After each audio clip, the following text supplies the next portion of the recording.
There is a phrase in Valhari military tradition older than our ships, older than the compact itself, that translates, roughly, to this: when a thing cannot be recovered, grieve it and move forward.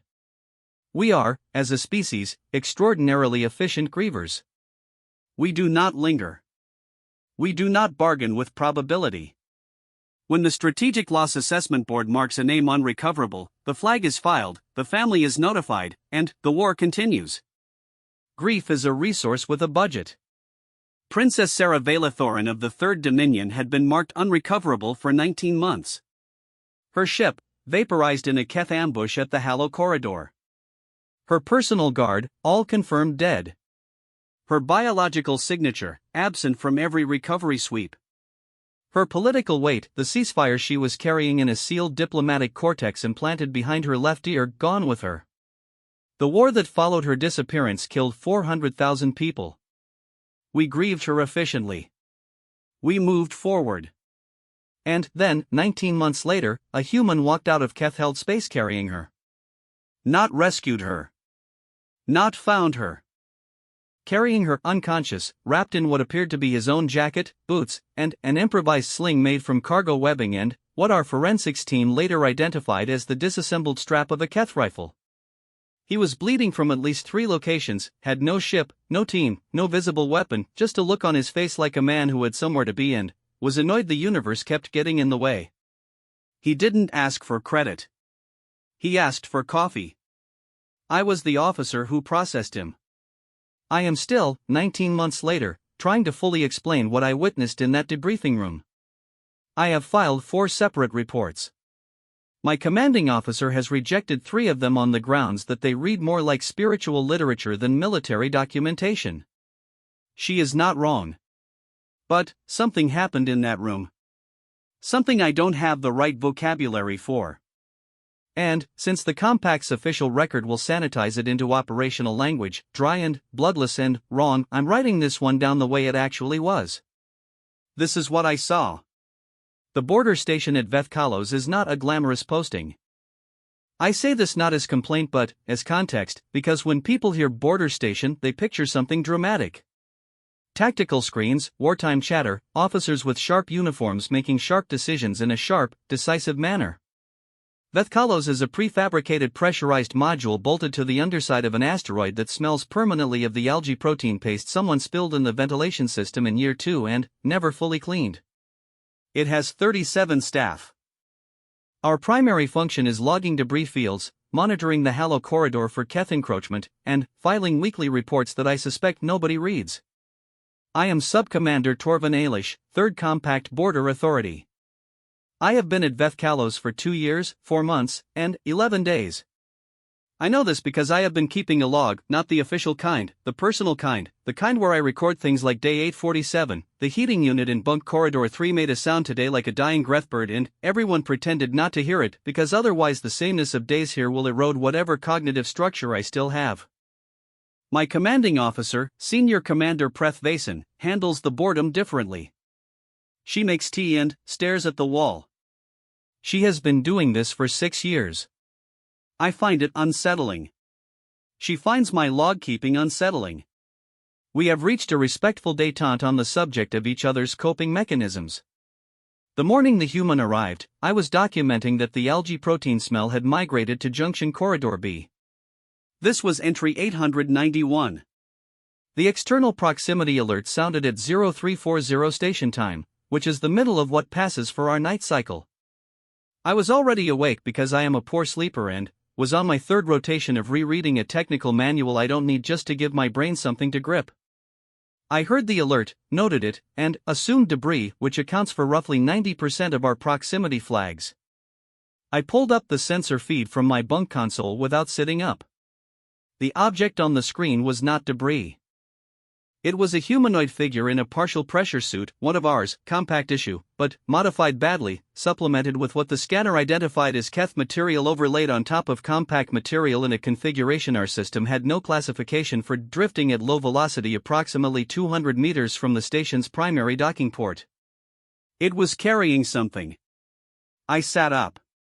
The figure was carrying a second humanoid, secured across its body in some kind of improvised harness, the second figure's arms folded across their chest and head lolling in a way that made my circulatory system do something unpleasant.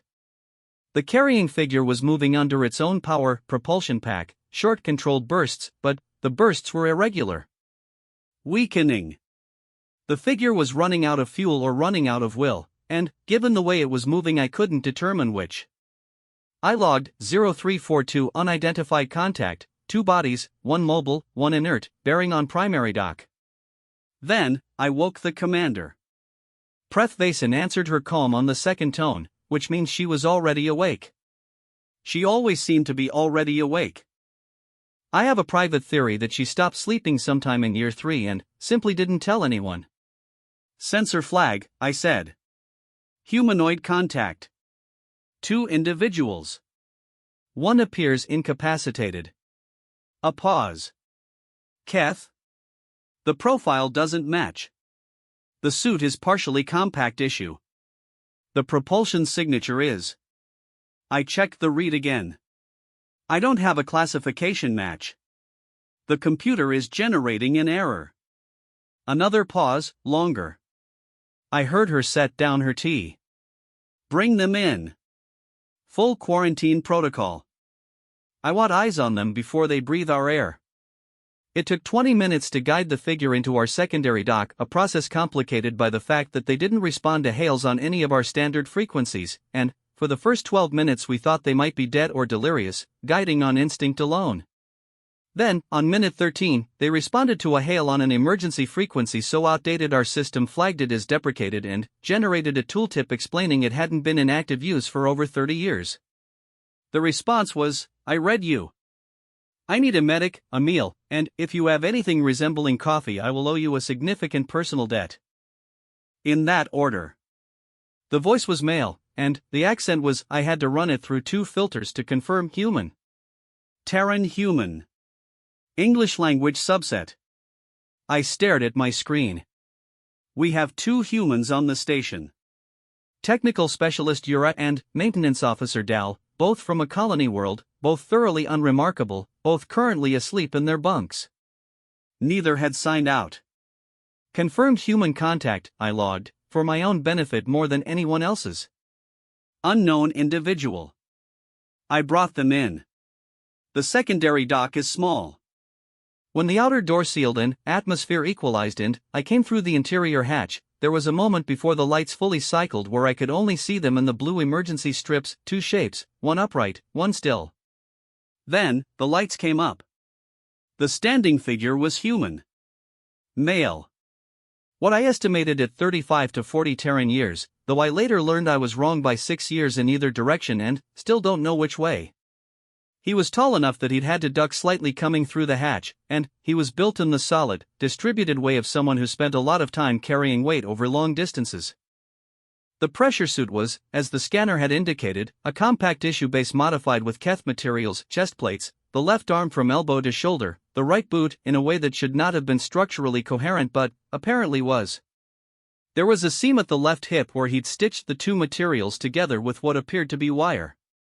He was bleeding from a gash along his right forearm, from something at his left temple that had bled and dried and bled again, and, from a place at his side he was clearly keeping very still.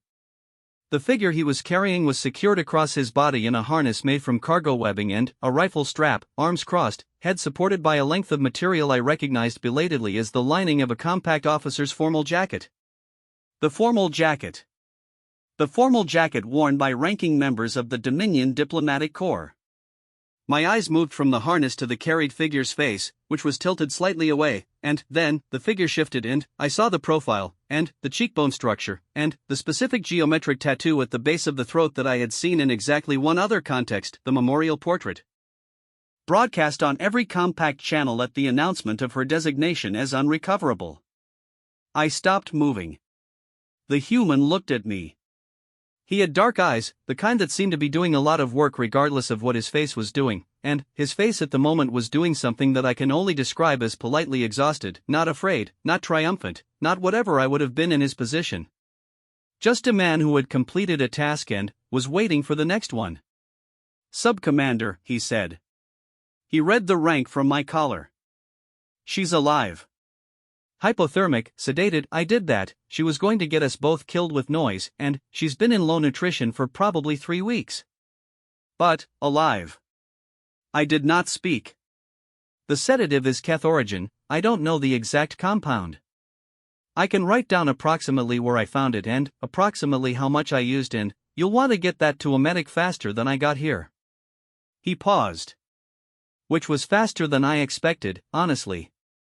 Your navigation beacons in the corridor are better than the Keth briefings indicated. The Keth, I said. My voice came out a register lower than I intended. You came from Keth-held space. Yes. Through the Hallow Corridor. Mostly.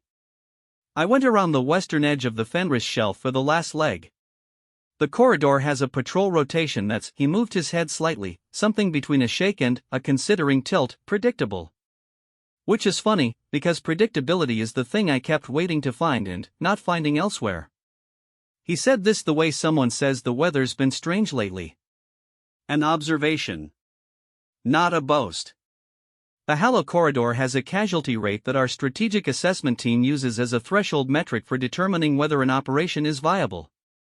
Viable means the expected losses are lower than the corridor's baseline. Many operations do not meet this threshold. He had just told me he went through it alone and navigated by its patrol schedule.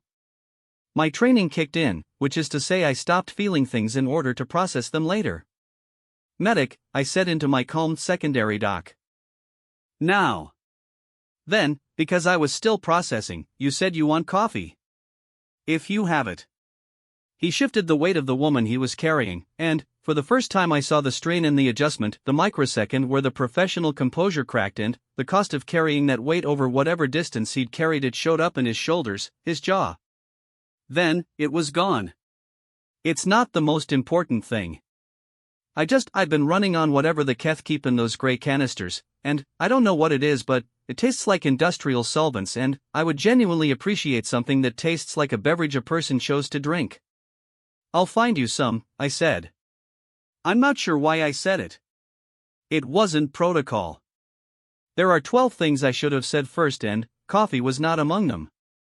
But he'd been carrying a person across the Hallow Corridor alone, and what he asked for was coffee and something about that made me want very badly to be the station that had it.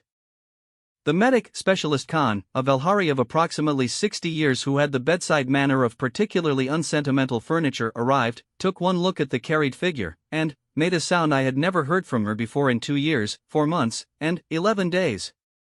That's, she started. Yes, the human said. He was already working at the harness buckles with his non-bleeding hand, moving with the ease of someone who'd assembled and disassembled the thing several times. I know this face. Most people do. He got the last buckle and eased the woman off his body with a care that was incongruous with everything else about him, the suit, the blood, the general impression of someone assembled from salvage, careful in the specific way of someone who has been careful with this one thing for a very long time. She needs warmth first. The hypothermia is more immediately dangerous than the sedation. I kept her as warm as I could, but I was running limited insulation for the last, he paused, calculating 40 hours, roughly.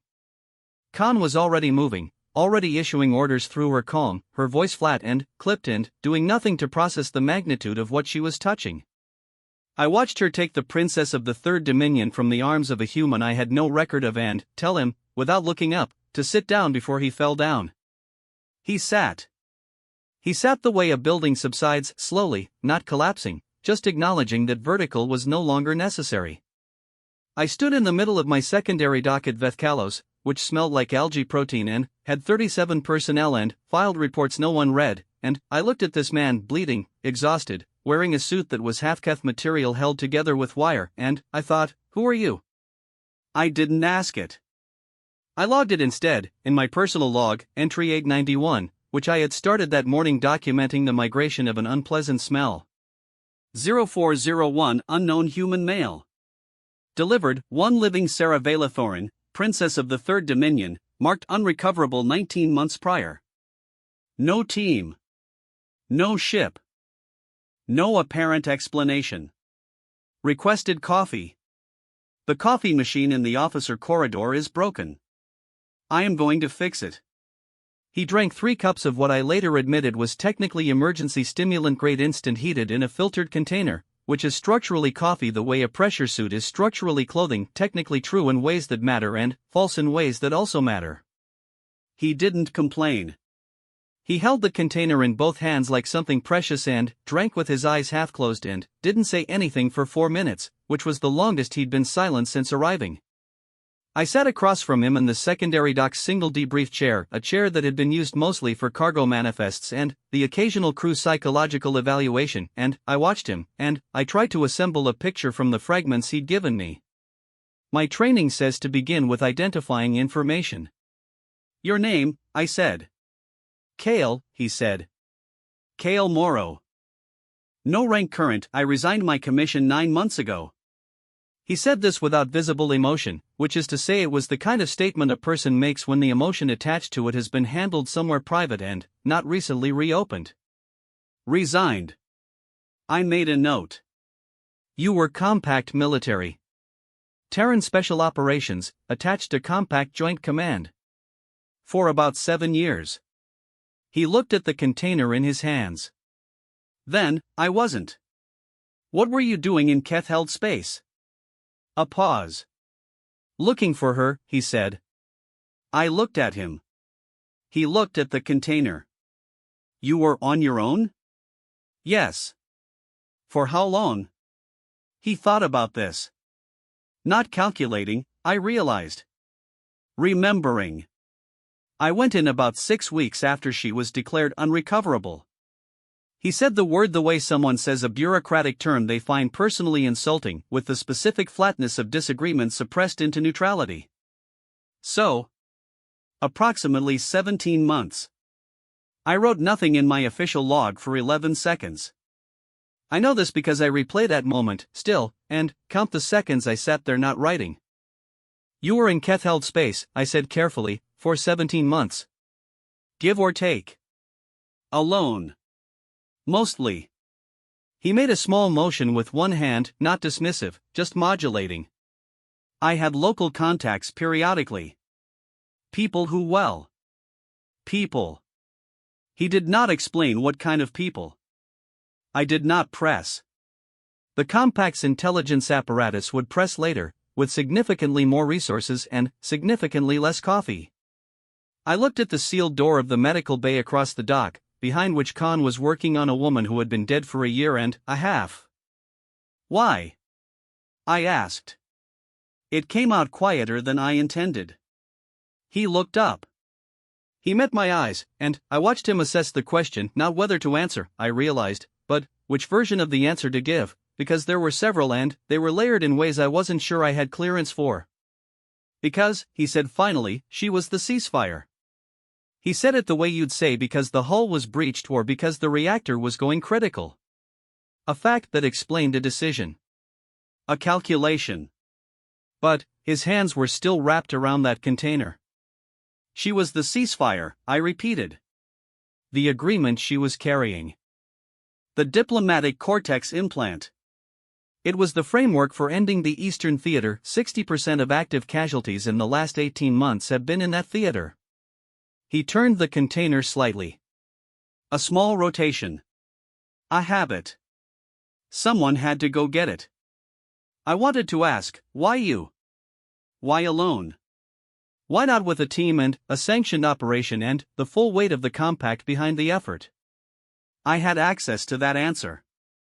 I had been at this station long enough to know what unrecoverable meant. What the Strategic Loss Assessment Board's determination had meant. What it meant that no official retrieval had been attempted. The board, I started. Filed the flag, he said. Yes.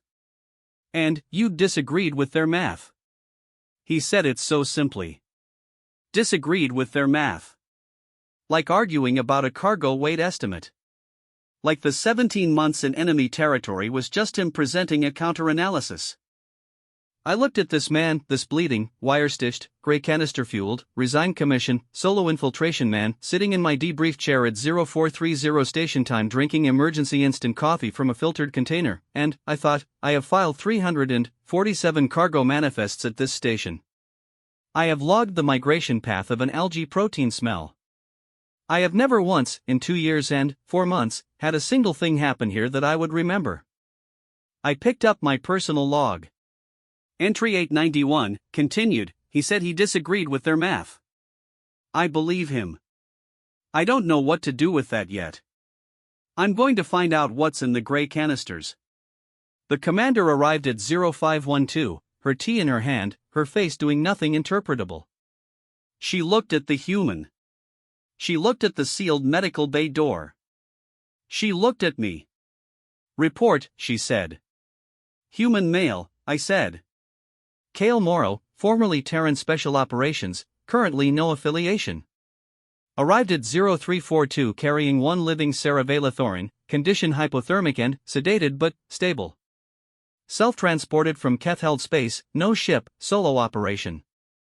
Duration of operation approximately 17 months. The commander looked at the human again. The human, who had been watching this exchange with an expression of mild attentive patience, said, I'm sorry to arrive without notice. I didn't have a way to signal ahead. The transmission risk in the corridor is high enough that I prioritized movement over communication. Preth Vason was silent for 7 full seconds. Then, she said, my adjutant will get you to medical. I appreciate that. You'll be debriefed. I expected so. Thoroughly. Also expected. He started to stand. It cost him more than the sitting had. I watched the left side of him resist and watched him override it. I'll cooperate fully. I have detailed logs of every contact, location, and resource I used. I kept records. He paused. I'm a thorough person. Vason looked at me. I had no useful expression to offer her. She looked back at him. Morrow, she said. Commander. Whatever you did in there to keep her alive that long. A pause, and, in the pause, Preth Vason, who had been making tea and staring at walls for 6 years, looked briefly like someone who had not yet processed something fully. You'll tell me about it. She made a small motion with her tea hand, addressed. Yes, he said. It's a long story. Most of the real ones are, she said, and drank her tea. I stood in the middle of the secondary dock and I looked at the door of the medical bay and I thought about a woman who had been dead for 19 months and wasn't. I thought about the math. About what it meant to look at a calculation and say, no. Wrong. I'll show you. Entry 891, continued, 0512. Commander arrived. Human male Cale Morrow taken to medical. Princess Valothorin's vital signs stable. The algae protein smell has, as of today, fully reached Junction Corridor B. Some things persist regardless. Have a problem with my official reports. Not a factual problem. The facts are correct. I have checked them 7 times because my commanding officer checked them twice and the Compact Intelligence Directorate checked them a further 4 times after she escalated, and we all arrived at the same facts, so the facts are not the problem. The problem is that the official report does not contain the parts that I cannot explain without sounding like someone who has been at a remote border station for too long and begun to develop philosophical tendencies. 3 weeks after Cale Morrow arrived at Vethkalos, he was still here. This was not the plan. The plan, insofar as a plan crystallized rapidly out of the chaos of his arrival, was to stabilize him medically, take his debrief, and transfer him to the Compact Intelligence Facility at Henneth Station along with the princess, who was the operational priority.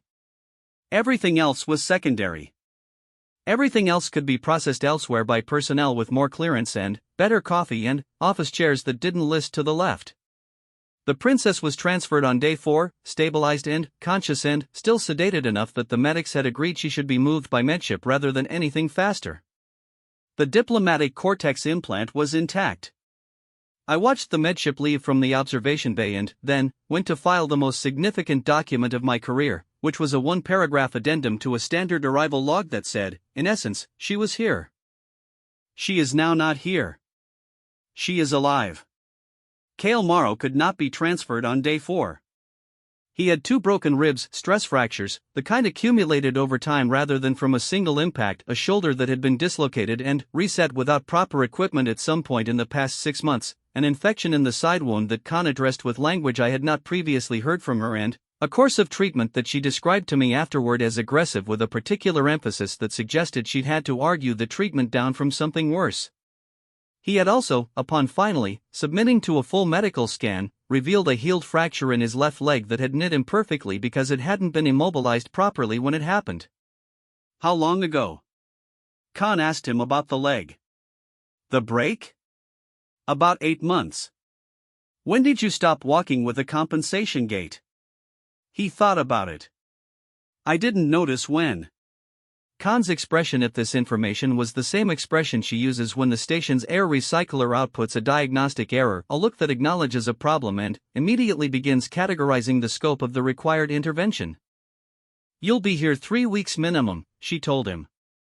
"I can be transferred to Henneth on light transport. I don't need full, you'll be here 3 weeks minimum," she said again in the same tone. Not louder.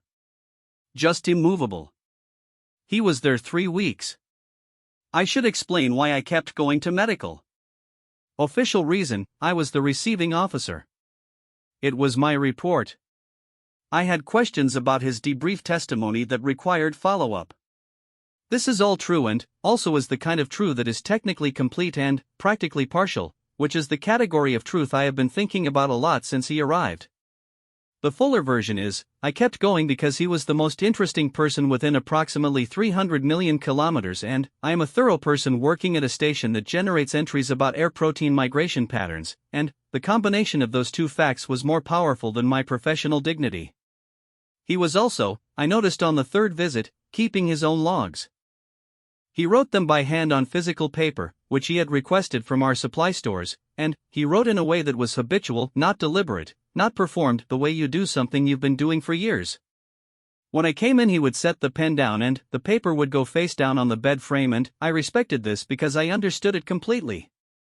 What I want to document here, because the official record will not contain it, is what the 3 weeks of debrief conversations actually were. Not the formal sessions, which were handled by Commander Vason and an intelligence directorate liaison who arrived on day 6 and left on day 12 with 300 pages of testimony and an expression of controlled disturbance. The formal sessions I was not present for except as note-taker for 2 early hours of general orientation. The informal ones. The ones at 2100 station time when Khan's rotation ended and the medical bay was quiet and I was on paperwork that could technically wait but conveniently couldn't, in a chair I'd started leaving there. "Tell me something," I said, on the 5th night.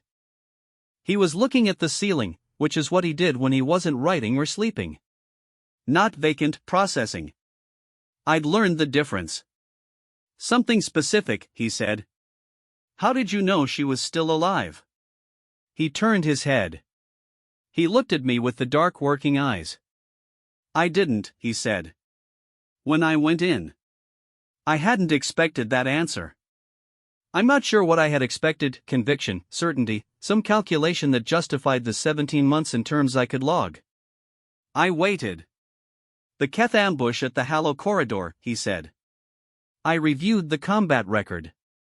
The official one and the parts of the unofficial one I could access before I left. He paused. The ship was destroyed. The guard was killed. But there was no biological confirmation for her specifically. The blast patterns indicated the midship section had partial shielding failure instead of full structural collapse, which meant the possibility of a survivable space was low, not zero. "Low," I said. "Between 4 and 9%, depending on how you weighted the shield failure data." 4 and 9%. I thought about the Strategic Loss Assessment Board and their threshold calculations. I thought about the 400,000 who died in the Eastern Theater in the months after she disappeared, while her ceasefire framework sat in a diplomatic cortex implant in whatever space she'd survived into. "You went into Keth territory," I said, carefully, "for a 4 to 9% probability." "The probability that she was alive, yes." He looked back at the ceiling. "The probability that she was retrievable if alive was a separate calculation." "And that one?" "Lower," he said. I sat with this for a moment. You resigned your commission before you went in, I said. Yes. Why? Because the operation wasn't sanctioned. He said this without bitterness. Just filing it. If I'd gone in with a commission, I'd have been operating under compact authority without authorization, which creates legal and political exposure for the compact if I'm captured or killed. Without it, I'm a private individual making poor personal decisions. The liability is contained. I thought about the math of this. The way he'd constructed the liability question before he walked into enemy space for 17 months. That's a very structured way to think about it. It was a structured problem, he said. It was a 17-month solo infiltration. Those require structure. I stared at him. He had the mildest expression. Not evasive, genuinely unthreatened by the fact that I was staring at him. I had spent 5 days trying to read him and I kept arriving at the same wall, not a performance of calm, not suppression of something louder, just actual equanimity. The kind that isn't born, only constructed, over a long time, out of necessity. What held it together? I asked. 17 months. What was the anchor? He was quiet for long enough that I thought he wouldn't answer. Then, the math was wrong. He said it the way he'd said it in the dock. I disagreed with their math. But, softer this time, in the dark of the medical bay, with no audience and no performance in it. That's it? I said. That's a lot. He looked at the ceiling. When the board files a determination, it closes the question. That's the function of it: close the question, redirect resources, move forward. It's the right call operationally. 19 times out of 20, it is unambiguously the right call. And, the 20th? The 20th time, he said, someone has to be the person who checked. I wrote this down. Not in the official log. In my personal one, at 2143 on day 5. Someone has to be the person who checked. He said this like it was a job. Like it was a role that needed filling, and he filled it because it was there to fill, not for any of the reasons I would have expected. I keep trying to find the heroism in it, and I keep finding something more functional than that. Something that bothers me more than heroism would. I don't know the word for it. Day 9, he started walking. Khan had said day 12, minimum, before he'd be cleared for movement, and, on day 9 he was walking circuits of the medical bay with his ribs taped and his shoulder in a partial brace and his imperfectly healed leg doing something that I technically couldn't call a limp because it was too deliberate, more like an accommodation, a constant low-level negotiation with a body he was used to negotiating with.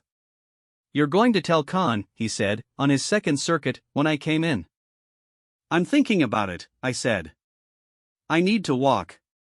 The shoulder and ribs need rest, the leg needs movement." He made the turn at the far wall. "It's balance. She'll point out you're doing it 3 days early. I'll tell her my mental health requires it." I thought about this. Does it? He made the turn again. "The walls were very close together in several places I was in for extended periods," he said, without particular emphasis. "I manage better when I can move." I sat in my chair, which I'd named, in my personal log, the chair, because I'd started thinking of it as the chair, the specific one, the one I came to, and I watched him walk his circuits. "Can I ask about her?" I said. "The princess." He did not change his pace. I was learning that he was not a person who announced his internal responses through physical tells. Changes registered, but they registered finely, in the stillness of them rather than in motion. "What about her?" he said. "When you found her. What was the situation?" "A circuit. Keth Detention Facility," he said. "Western Corridor region.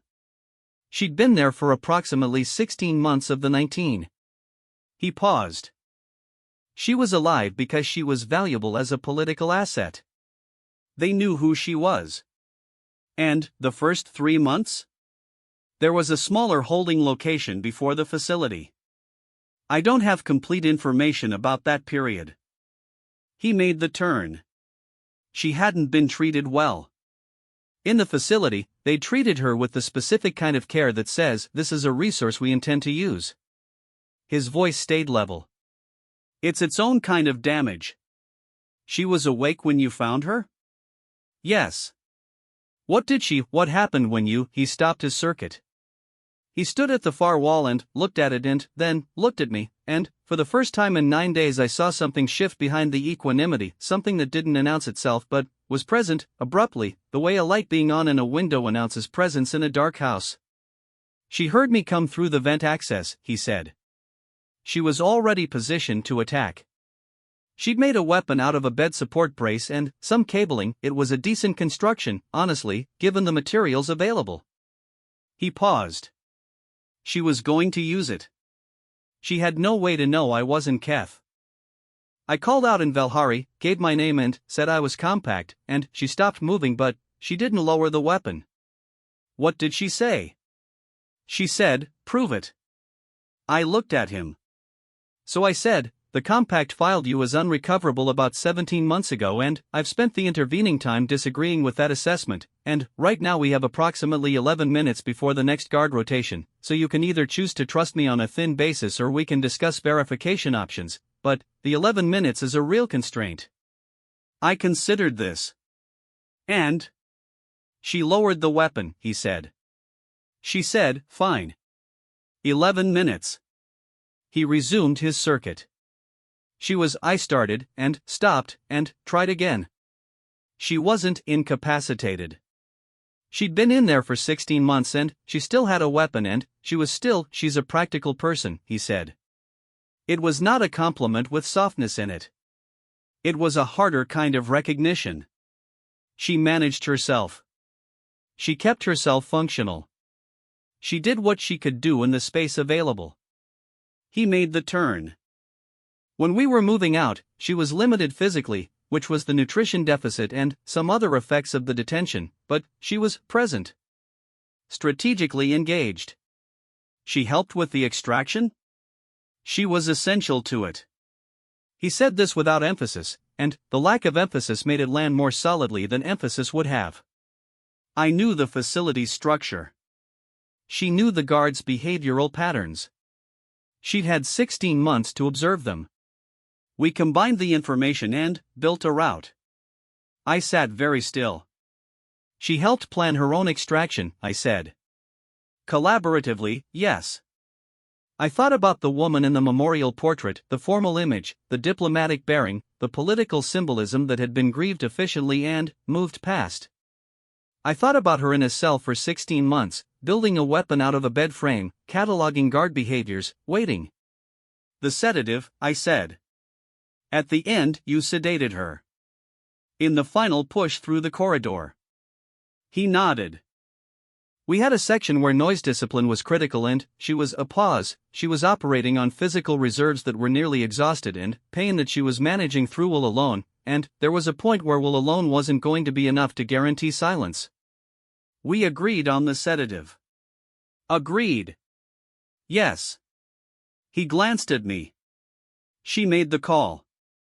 I provided the option, she assessed it, she authorized it. A small pause.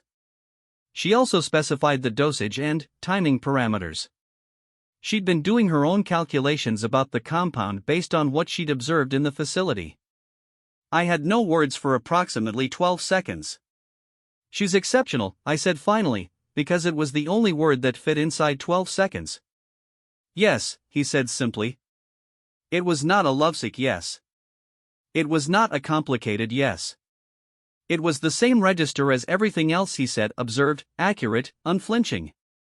He had gone into Keth space to retrieve a ceasefire framework and found a person who had been managing her own survival with the materials available, and he had said yes to the ceasefire and yes to the person in the same breath, and I believed both, and I believed neither diminished the other. I wrote in my personal log, Day 9. He walked circuits. She had a weapon. She made the call on the sedative. The board said unrecoverable. The board was doing math on a closed question. There are people who open closed questions. I don't know what to do with the fact that some of them are human. On day 14, the Intelligence Directorate liaison came back. Not the same one, a different one, senior, with a rank marker I recognized as CID-3, which is the classification for operations officers involved in active intelligence work rather than just information gathering. She arrived on a fast courier with 2 junior staff and an air of professional purpose that made the entire station feel like a waiting room. She wanted Morrow in a formal session immediately. He went. I was not included in this one. I sat at my desk and filed 3 cargo manifests and logged that the algae protein smell had apparently begun to reverse its migration, which I noted with an asterisk as possibly significant, methodology unclear, and tried not to think about what was happening down the corridor. He came back 4 hours later, sat in the medical bay, and didn't pick up his writing paper. I came in at 2100. He was looking at the ceiling. They want to bring charges, he said. I sat down. For the unauthorized operation, I said. For the unauthorized operation, the misrepresentation to the border authority at the Rick station when I entered the disputed zone, and some related, he made a small gesture, creative logistics regarding resource acquisition during the 17 months. Meaning you took things. From Keth supply caches, primarily. A pause. They're calling it theft of military material in an operational context. You were operating in enemy territory. Without sanction. He turned his head. The resources I used were legitimately characterized as theft. The charges are technically accurate. The charges are, I stopped myself from saying what I thought of the charges. What happens to them? CID-3 indicated the Directorate is inclined to recommend a suspended determination contingent on full cooperation and transfer of all intelligence gathered during the operation. He paused. Which I was going to give them regardless. I thought about this. So they're going to hold a technicality over you, I said. They're going to manage the narrative, he said, without rancor. If they charge and convict, the story becomes unauthorized agent, rogue operation, the compact doesn't condone. If they suspend and cooperate, the story becomes recovered intelligence asset, successful outcome, moving forward. He looked at the ceiling again. Either way, the ceasefire framework gets to the negotiating table and the Eastern Theater has a path to resolution. That's the part that matters. I stared at him. He was telling me the part that mattered, and it wasn't his charges. It wasn't the 17 months. It wasn't any of the things that I, sitting in my listing chair at a station that smelled like protein paste, would have wanted acknowledged if I'd done what he'd done. Morrow, I said. Sub-Commander. I am going to ask you something and I want an honest answer. He waited. Are you fine? He turned his head again and looked at me, and this time the working eyes were different. Not performing assessment. Something more direct. No, he said. Just that. No. Okay, I said. But I will be.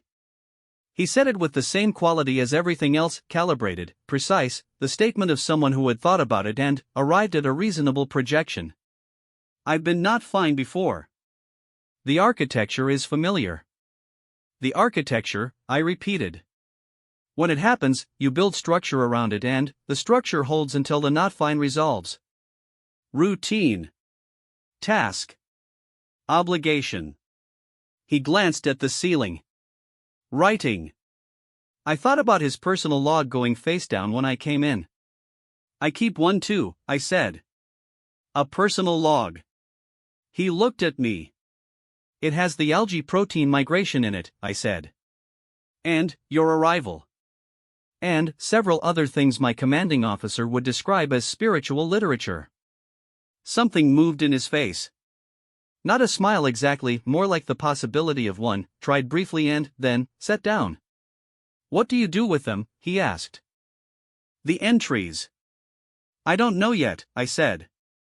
I've never had entries worth keeping before. He was quiet for a moment. Then, keep them, he said. The worth isn't clear while you're writing them.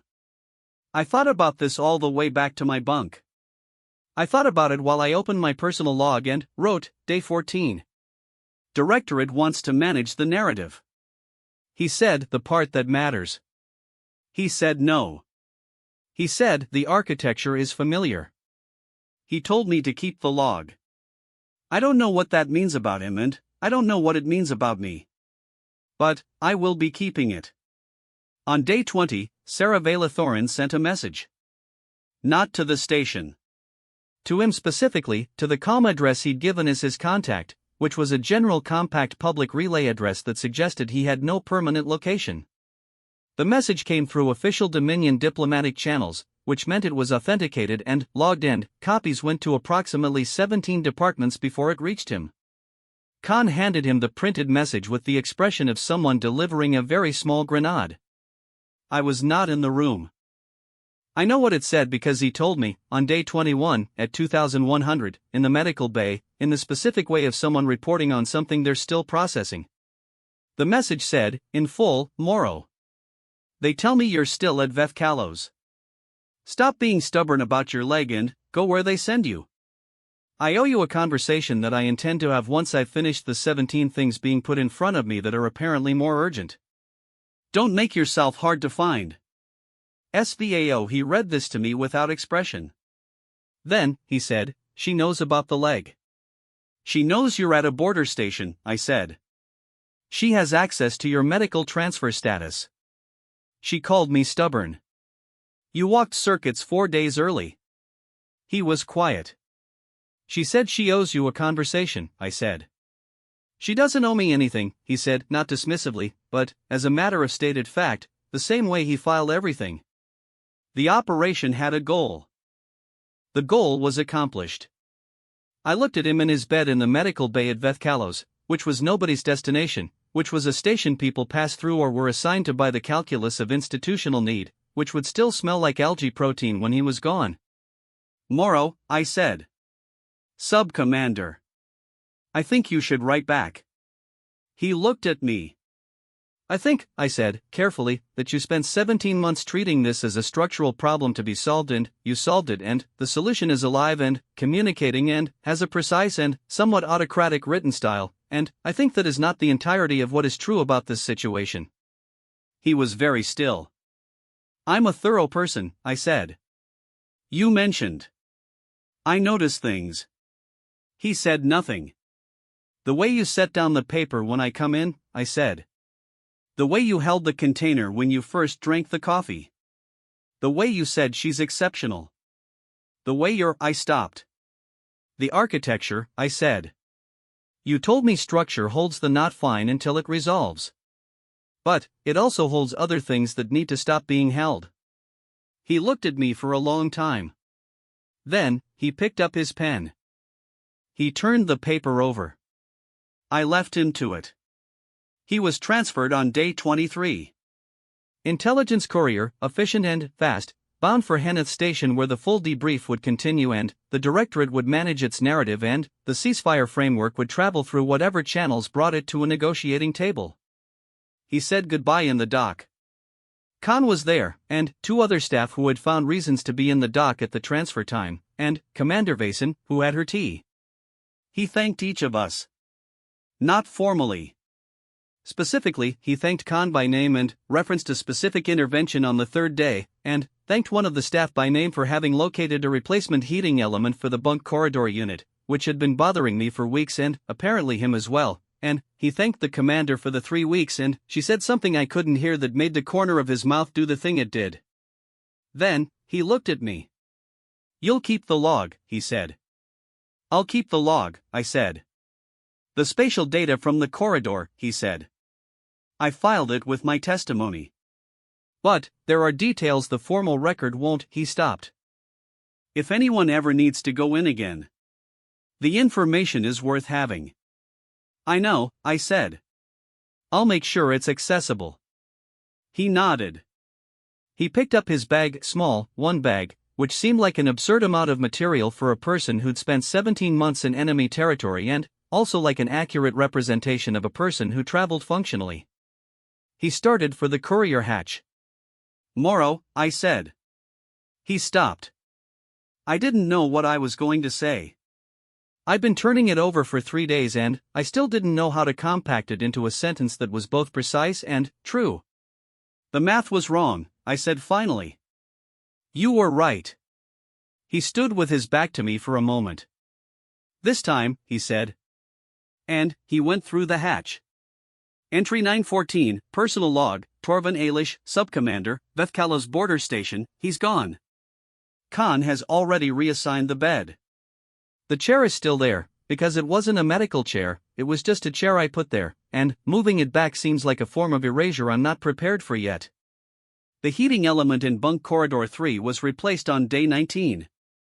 The algae protein smell has demonstrably retreated to its origin point at junction corridor A.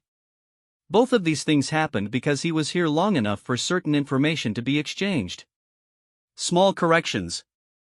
The kind you don't notice until the irritant is gone. I have been trying to write the thing about the math. The thing about what it means that he went in at 4 to 9% and that someone has to be the person who checked and that the board is not wrong to do what the board does but is also, in the specific case, wrong. I can't write it cleanly. So I'll just write what I know. There are 19 people in the Eastern Theater who will stop dying every day when the ceasefire framework reaches the table. Maybe more. Probably more. She was in a cell with a bedframe weapon. He disagreed with the math. That's it. That's the whole thing. I don't have a better word for it than that. The ceasefire in the Eastern Theater was announced on the 48th day after Moro's transfer. I know this because I was at Vethkalos, in my office, filing a routine debris scan report, when the compact-wide broadcast came through and every screen on the station interrupted itself to display the announcement in the particular formal blue that the compact reserves for matters of historical significance. I sat in front of my screen for 3 minutes before I went back to the debris scan. It seemed important to complete the debris scan. It was not important. I completed it anyway. Commander Vason made tea and did not stare at the wall. She stood in the observation bay and looked at the hollow corridor's edge, the dark seam of contested space that is the only view Vethkalos has that is not asteroid rock or pressurized module, and she drank her tea standing up, which I had never seen her do. I wrote in my log, day 971. Ceasefire announced. Eastern Theater. Then, I wrote, 48 days. Then, I wrote, 19 months plus 48 days equals approximately 21 months since the ambush at the hollow corridor. 21 months of a war that had a framework for resolution sitting in a diplomatic implant in an unrecoverable person. Then, I stopped writing because the math was making me feel something I didn't have a word for, the same word I'd been reaching for since entry 891, the one that wasn't heroism and wasn't tragedy and wasn't simple. I set the log down. I made myself a container of emergency instant and drank it, and I thought about the 400,000 and the 48 days and the 4 to 9%, and then I picked the log back up and wrote, there is not a clean sentence for this. So I'm going to stop trying to write one. 3 days after the ceasefire announcement, I received a message. Not official. Not through compact channels or diplomatic relay or anything that would generate copies for 17 departments. Through the general relay address, the public one, the one with no permanent location attached. It said, Subcommander Ailish. I've been told you kept thorough records of the events of my time at your station. I'm requesting copies unofficial, personal copies, for my own files. The formal record has already been sanitized to the point of being unrecognizable. I assume you know the feeling. Morrow I read it 3 times. Then, I wrote back, I know the feeling. Copies attached. Ailish. I attached entries 891 through 914. Everything. The algae protein smell and the chair and the gray canisters and the math and the conversation about the architecture and the day he walked circuits early and every single thing I had failed to file in official form because it read more like spiritual literature than military documentation. I sent it before I could think about it for too long. Then, I sat in my office with my hands on my desk and thought, that is either a significant professional misjudgment or the most accurate thing I have filed in 2 years and 4 months. His reply arrived 22 minutes later, both, probably. That's usually how it goes with the accurate ones. I want to document the part that happened after the ceasefire, because the official record ends with the ceasefire, ends with diplomatic cortex implant transmitted, framework accepted, cessation of hostilities declared, ongoing monitoring assigned to Eastern Theater Task Force, and that ending makes it sound closed. Things do not close cleanly.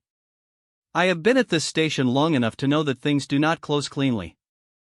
They develop complications that the official record does not have a field for.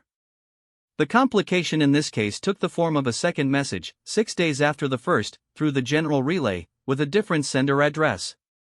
The sender address was authenticated through Dominion diplomatic channels. The authentication took me 40 minutes to confirm because I'd never processed a message from that particular authentication tier before and had to look up the protocol. It said, Subcommander Ailish. My name is Sarah. I believe you know who I am. I'm writing to you because I've read your logs, Morrow shared them with my approval, and because there are things that occurred during the events you documented that I would like an accurate record of, and I'm told you're the person who creates accurate records. I have been through 6 formal debriefs, 4 medical assessments, 3 political briefings, and 2 meetings with the Compact's official history documentation unit, whose name is accurate only in the sense that documentation occurs. What I have not had is a conversation with someone who writes things down the way they actually were. Would you be willing? SVAO I read it 4 times. 5. I set it down. I picked it up. I replied, yes.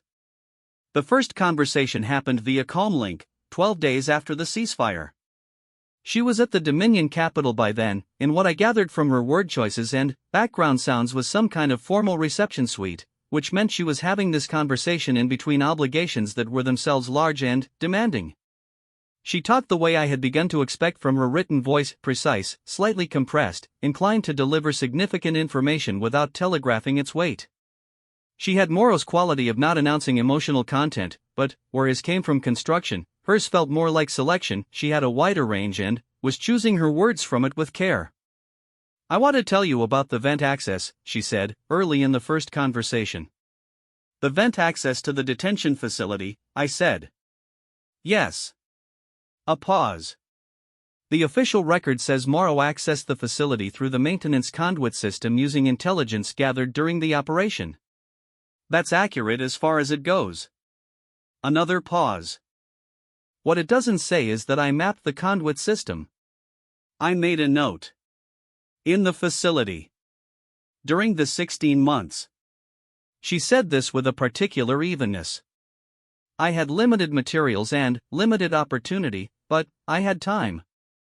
The guard rotations, the structural sounds, the airflow patterns. I built a model in my head of the facility's internal geography. When Morrow arrived with his external structural diagram, we put them together. I thought about what Morrow had told me, she was essential to it. The lack of emphasis. The precision of essential. He told me it was a collaborative extraction, I said. He would characterize it that way, yes. Her voice did something, not warmth exactly, but a specific quality that I have since decided was the way she registers being known accurately by someone. He's consistent about that. It was, in fact, collaborative. But the debrief record describes it as a rescue, which implies a helpless party and a capable party, and that's the wrong model, I said. Yes. I wrote, SVAO, Day 1 conversation. Mapped facility internally during 16-month detention. Airflow patterns. Guard rotations. Structural sounds. Built a mental geography. Combined with Morrow's external intelligence to construct route. Then, the board filed her as unrecoverable. She spent the time they allocated to her recovery mapping the architecture of the facility she was in. I underlined this. Not something I do. I underlined it. Can I ask you something? I said. That's the purpose of these conversations. When did you know he was coming? A silence. Longer than her other silences, which were functional. This one was different in quality, not hesitation, but arrival. The silence of someone reaching a place they've been heading toward. I didn't know he was coming, she said. Specifically. Another pause. But, she stopped. I didn't agree with the board's determination. I knew my own survival probability. I knew the facility's protocols. I knew I was a political asset and would be maintained for negotiation purposes. My survival probability was not the 4 or 9% that the board calculated from the ambush data, because the board calculated from incomplete information. Your own calculation, I said. My calculation was approximately 30% long term. Not high. But not zero. The board closed the question at 0. Her voice stayed level. I am aware that an operational body cannot function on 30%. I understand why the determination was filed. She paused, I'm not criticizing the board. But, I said. But, I was in the facility. And, I was 30%. And, that's a different thing to sit with than 0. I sat with this. Did it help? I said. Knowing your own number was different. The silence again, the arriving kind. Yes, she said. It helped. The math was mine and I kept it. A pause. And, then, someone else kept it too. I didn't say anything. He told me, she said, before we left the facility, that he'd calculated the probability at 4 to 9% and gone in anyway. He said it like a statement of fact. He wasn't telling me it was a brave thing. He was just, she stopped. Reporting, I said. Reporting, she agreed. And, I told him my calculation was 30% and, he said, she stopped. I waited. He said, that's better math. I wrote it down. Then, I wrote, she said, that's better math, with the same quality he says things. Like it's the truest sentence available. Like the precision of it is the point. Then, 2 people in a Keth detention facility in the dark, arguing probability in a whisper. Then, I am still trying to find the word. We had 4 conversations over 3 weeks. I have transcribed all of them. I will not include all of them here because some of it is hers and not mine to document at length, the 16 months, the months before that, the political dimensions of a ceasefire that I am not qualified to analyze. But, there are pieces I want to preserve. The 3rd conversation, she said, I want to ask you about him. At your station. What he was like. And, I told her about the circuits and the coffee and the gray canisters and the paper going face down when I came in and what he said about the math and the architecture and the entry that started with algae protein and ended with him. She was quiet for a long time. He kept a log too, she said. Did you know that? I suspected, I said. When we were moving through the corridor, she said, he had 12 hours during the final passage where I was sedated and he was navigating alone and he couldn't write it down because he needed both hands and full attention. He told me afterward, when I was coherent and we were at your station and he was describing the passage to me, he said it was the most disorienting 12 hours. Not the danger. The not writing.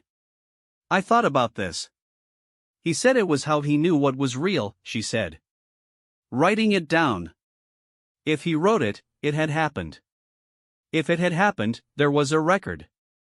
If there was a record, he had been there and had done the things and they were done. The structure, I said. He told me about the structure. Yes. Her voice had the quality again, the being known accurately quality. He told me about your conversation. About the architecture. He said you understood it. I looked at my personal log on the desk in front of me, at the entries accumulating, at the dates and the observations and the things that were too true for official filing. I understand the function of it, I said. I write things down to make them real too. I know, she said. A pause. I read your entries, she said. The ones he sent. I want you to know the things you wrote about him. They're accurate. Completely accurate. I've read a lot of documentation about these events in the past weeks and yours is the only thing that's accurate. I didn't know what to say to that. He's not, she started, and then I heard something in her voice I hadn't heard before, something that was choosing carefully not for diplomacy but for truth, looking for the right container. He's not comfortable with being seen accurately. He prefers the structural framing. The math. The operational language. I know, I said. Your entries see him accurately. I know, I said again. I wasn't sure if I should have sent them. You should have, she said. He needed someone to have been paying attention. I wrote this down later, in my log, entry 937, she said, he needed someone to have been paying attention. 19 months of the compact not paying attention, and, then, 23 days at a station that smells like protein paste, and, apparently that was enough. I don't know whether to find that reassuring or devastating. I find it both. The fourth conversation was shorter. She was about to enter a formal session with the Compact Diplomatic Assembly, the real session, the one that would ratify the ceasefire framework and, formally end the Eastern Theater as an active conflict zone. I could hear the sounds of it in the background, and her voice was different, the selecting carefully quality replaced by something more compressed, more formal, the register of a person who was about to walk into a room and be the ceasefire rather than just carry it. I want to tell you one more thing, she said. All right, I said. In the facility. After the first month. Before the second month, she stopped. Then, there was a period where I recalculated. Where the 30% became 15 and, then, less. Where the math started to close. I was very still. I'm telling you this because you're the accurate record, she said. Not because, she paused. I managed it. I rebuilt the number. But, I want there to be a record that it happened, because the official record will not contain it and, the official record should not contain it but, it should exist somewhere. It exists here, I said. Yes. Her voice was steady. There was a period where the math closed. And, then, I recalculated. And then, a pause, and then, 17 months in, someone came through event access and said he had 11 minutes and, did I want to get out? I held the calm, the math was wrong, I said. The math, she said, was wrong. And, then, she walked into the room and, I heard the formal sounds of a session beginning and, she was gone. Entry 952, Personal Log, Torvin Ailish, Subcommander, Vethkalos Border Station, Year 3, the ceasefire ratification was announced at 14:30 station time today. All screens, formal blue, historical significance. I watched it with Commander Vason in the observation bay. She said, who writes the history of a thing that was supposed to be impossible? I said, someone with a log, probably. She looked at me for 3 seconds, which is long for Vason. Then, she went to make tea. I have been trying, since entry 891, to find the word for what Kale Morrow is. Not heroic. Or not only heroic. The word heroic implies sacrifice willingly made toward a larger cause, and that's accurate in the way that all partial accuracy is accurate. But, he didn't talk about it like sacrifice. He talked about it like methodology. Like the problem had an available solution and, he was the available person. Not reckless. Reckless implies an absence of calculation, and, the man calculated everything including which way to handle the liability so the compact wouldn't be exposed if he was captured. Not exceptional, in the way people use that word to mean beyond ordinary. He was ordinary in ways that mattered, he wanted coffee and, he kept logs and, he had a leg that healed wrong and, he was not fine and, he said so. I keep landing on a phrase from my own entry that I didn't intend as anything, someone has to be the person who checked. Not, I will be the hero. Not, someone should check. Someone has to. Present tense. Active obligation. The checking is the thing that has to happen and, he was someone and, the conjunction of those two facts produced the 17 months. I think that's the word I've been looking for. Not heroism. Obligation. The specific, precise, unromantic obligation of a person who has identified a thing that needs to be done and is able to do it and, therefore does it. I do not know if that is more or less than heroism. I know that it is what happened. I know that 19 months of efficient grief and, moved forward resources would have left a woman with a 30% number and, a bedframe weapon alone in a facility in the Western Corridor until her number ran out. I know that 48 days after someone disagreed with the math, guns stopped firing in the Eastern Theater. I know that I am a thorough person at a station that smells like protein paste, and I kept a log, and the log is accurate, and accuracy is not the smallest thing. 6 weeks after the ceasefire, Morrow sent a second message. It said, the directorate suspended the charges. Conditional cooperation, as expected. I've been offered a contract position, compact intelligence, independent contractor basis. No commission. Technically I work for myself, which means I am once again my own problem. The Eastern Theater Monitoring Task Force needs a liaison familiar with the corridor geography. I told them I know a thorough person at a border station who has detailed logs. I hope you don't mind. I sat in my office for a while with my hands on my desk. Then, I wrote back, I don't mind. Send the request through official channels so I have a document trail. Also, the algae protein smell is completely gone. As of this morning. I don't know what changed. Ailish's reply arrived 17 minutes later. Some things resolve on their own timeline. Not most things. But, some. I filed entry 961 that night. It is short. Year 3, Month 4. Eastern Theater, ceasefire holding. Corridor, monitoring ongoing. Station, 37 personnel, the chair still in medical, the algae protein smell resolved by unknown mechanism. I have been keeping this log for a long time without knowing what it was for.